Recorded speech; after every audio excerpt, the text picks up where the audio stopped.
మీ వస్త్రములను కాక మీ హృదయమును చింపుకొని ఆయన తట్టు తిరుగుడి. యోవేలు గ్రంథం 2:13 ప్రేమైనటువంటి దేవుని బిడ్డలారా, ఈ ఉదయకాల సమయంలో ఈ వాగ్దానం ద్వారా దేవుడు మీతో మాట్లాడుతూ ఉన్నాడు. ఎలాంటి హృదయము కలిగి మనం జీవిస్తూ ఉన్నాం?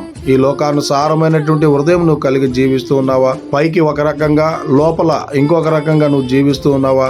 అయితే నీ వస్త్రమును కాక, పై రూపమును కాక, హృదయపూర్వకంగా మనము దేవుణ్ణి ప్రేమించేటువంటి వారంగా ఉండాలి. మన హృదయాన్ని చింపుకొని, అంటే మనలో ఉన్న ప్రతి పాపములను తీసివేసి, మనం చేసే ప్రతి చెడ్డ కార్యములన్నిటిని తొలగించి, మన హృదయాన్ని సంపూర్ణంగా దేవుని తట్టు తిప్పుకున్నట్లయితే ఆయన నీ ప్రతి వాంఛను తీర్చేటువంటి వాడిగా ఉన్నాడు. నీ ప్రతి కష్టంలోను, నీ ప్రతి శ్రమలోను, నీ ప్రతి బాధలోను ఆ దేవాది దేవుడు నీ తట్టు తిరిగేటువంటి వాడిగా ఉన్నాడు. గనుక ఇక నుంచి అయినా మనము మన పూర్ణ హృదయముతో ఆయన తట్టు తిరిగి ఆయన్ని ప్రేమించేటువంటి వారంగా ఉండాలని కోరుకుంటూ ఈ దిన వాక్యం ద్వారా దేవుడు బలపరచునుగాక.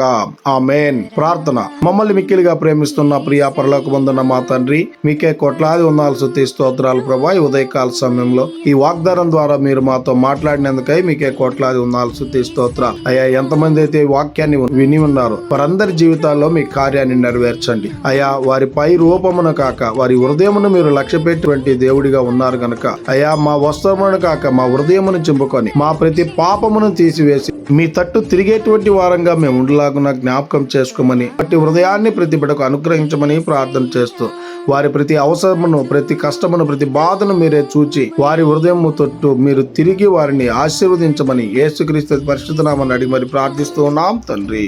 ఆమేన్.